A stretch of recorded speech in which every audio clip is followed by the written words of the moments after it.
fraterno saludo a todos mis hermanos de la Iglesia Bautista Las Delicias. Les habla su hermano Ricardo Chewin.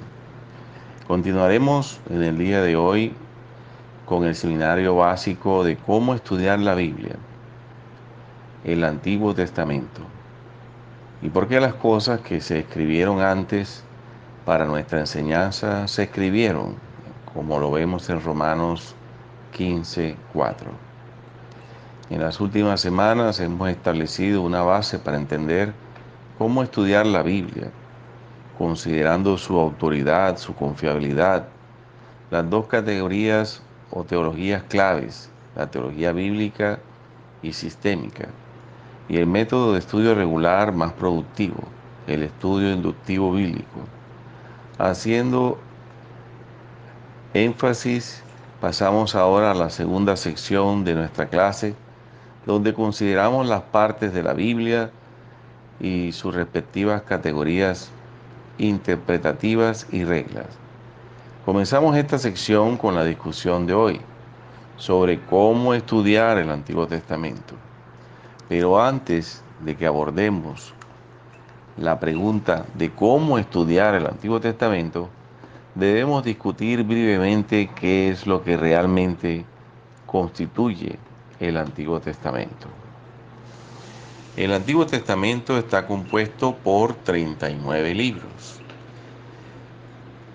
que pueden ser divididos en cuatro categorías generales. El Pentateuco, que incluye 5 volúmenes, desde el Génesis hasta Deuteronomio. Los libros históricos de Josué y Esther. Los poéticos y sapienciales como Job y Cantares. Y los proféticos como Isaías a Malaquías. En este sentido, que las traducciones modernas en español organizan el Antiguo Testamento y no en orden cronológico. Así que, por ejemplo, el libro de Job puede ser el libro más antiguo del Antiguo Testamento, pero hay 17 libros que le anteceden en la Biblia. Muchos autores diferentes escribieron el Antiguo Testamento. Algunos de estos autores, como Ageo y Zacarías, eran contemporáneos entre sí. Otros están separados por largos intervalos de tiempo, como Malaquías, que escribió este libro aproximadamente 1000 años después de que Moisés escribiera sus libros. Los escritores de la Biblia fueron hombres que tenían distintas ocupaciones. David y Amós eran pastores. Josué era un soldado. Salomón y David eran reyes. Samuel, quien quizás habría escrito Jueces y Ruth, era un sacerdote. Esdras fue un escriba, maestro de la Biblia. Daniel fue un importante funcionario del gobierno. Esta diversidad de autoría se refleja en el texto, así como también se refleja una unidad excepcional. La absoluta continuidad y la falta de desunión o conflicto a lo largo de los diversos textos son y deben ser directamente atribuidos a su autoridad divina y a la preservación de Dios de su palabra a través de los milenios. Estudiando el Antiguo Testamento tenemos dos temas claves. Jesús en el Antiguo Testamento. Como hemos discutido, la Biblia se entiende mejor como una sola gran narrativa o historia, aunque dividida en testamentos, libros, capítulos y versículos. Las escrituras son un todo único e integrado, destinado a describir las glorias de Dios en la salvación de su pueblo y en el juicio de sus enemigos. Esto es claramente visible en la vida, muerte, resurrección y reinado de Jesucristo. Y esto solo puede ser entendido correctamente al ver y estudiar a Cristo como el Mesías en el Antiguo Testamento. nuestro primer y más importante tema. Cuando te sientes a estudiar el Antiguo Testamento, es imperativo que entiendas que el texto es dado ante todo como un contexto para comprender quién es Jesús y qué ha hecho Él. Si Jesús no viene y entrega su vida como rescate por el pueblo de Dios, entonces el Antiguo Testamento no es más que un montón de historias sin relevancia para nuestras vidas y simplemente no importan. Si, en cambio, Cristo es el Mesías prometido, entonces estudiar el Antiguo Testamento es esencial para aquellos que afirman seguir a Jesús, porque es en el Antiguo Testamento que vemos vislumbres de Cristo en su estado preencarnado y donde aprendemos cómo Él ha estado por la salvación de su pueblo desde el principio. Esto es a menudo llamado el hilo rojo de la Escritura. Él es la descendencia de la mujer que aplastará la cabeza del diablo, como se prometió en Génesis. Él es el Cordero de la Pascua en el libro de Éxodo. Él es el sacrificio expiatorio en el libro de Levíticos. Él es la serpiente de bronce en Números. Él es el cumplimiento del pacto mosaico en Deuteronomios. Él es el pariente redentor en Ruth.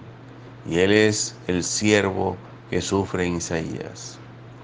Hermanos, podríamos seguir y seguir a través de cada libro del Antiguo Testamento, mostrándole cómo Jesús es la figura central y es el tema unificador de la Escritura. Reconocer esto, entonces, es un requisito previo para cualquier estudio serio de estos libros. Para enfatizar este punto, vayamos a Lucas 24, del versículo 25 al 27. Aquí tenemos a Jesús resucitado, que se une secretamente a sus discípulos mientras iban de camino a Emaús. Entonces Él les dijo: insensatos y tardos de corazón para creer todo lo que los profetas han dicho. ¿No era necesario que el Cristo padeciera estas cosas y que entrara en su gloria?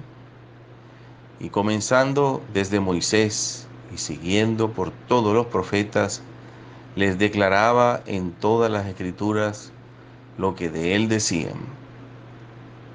Ahora salta al versículo 44, donde Cristo aparece al resto de sus discípulos y les dice: estas son las palabras que os hablé estando aún con vosotros, que era necesario que se cumpliera todo lo que está escrito de mí en la ley de Moisés, en los profetas y en los salmos. Aquí Jesús enseña que Él está presente y es fundamental para entender el Antiguo Testamento. De hecho, Él reprende a sus discípulos por no ver esto. Esto implicaría que esto es conocimiento que el Señor quiere que sus seguidores sepan. Hay mucho más que pudiera decir sobre este tema que simplemente no alcanzaría el tiempo.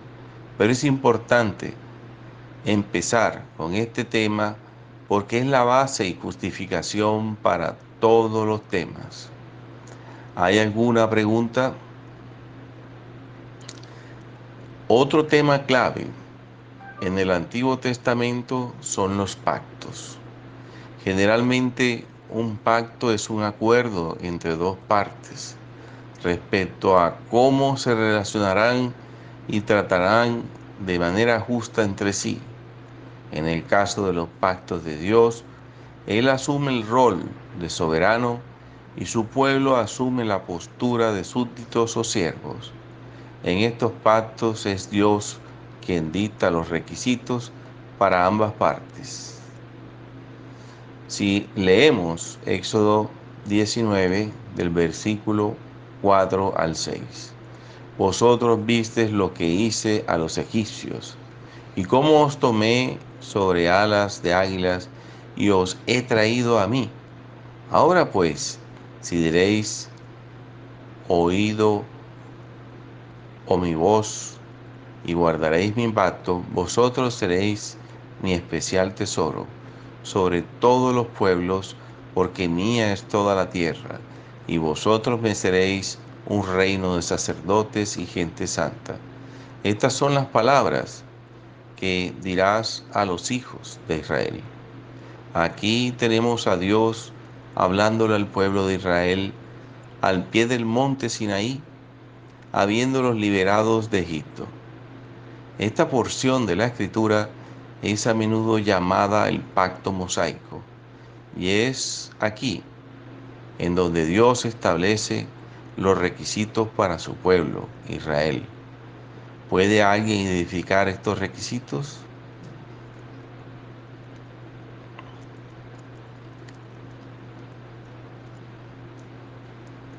Esta clase de pactos condicionales, pactos que requieren que ambas partes cumplan con sus respectivas condiciones, se repiten varias veces en la Escritura y establecen el fundamento intelectual y teológico de la responsabilidad del hombre ante su Creador, de la absoluta incapacidad del hombre de mantener su parte del pacto y finalmente la necesidad del hombre de un Salvador, de la justa y merecida ira de Dios a la luz de los fracasos del hombre. Y por último, y por el día de hoy, vayamos a Génesis 12, del versículo 1 al 3. Pero Jehová había dicho a Abraham, vete de tu tierra y de tu parentela y de la casa de tu padre a la tierra que te mostraré, y haré de ti una nación grande, y te bendeciré, y engrandeceré tu nombre, y serás bendición. Bendeciré a los que te bendijeren, y a los que te maldijeren maldeciré, y serán benditas en ti todas las familias de la tierra. Gracias, mis hermanos. Continuaremos el próximo domingo.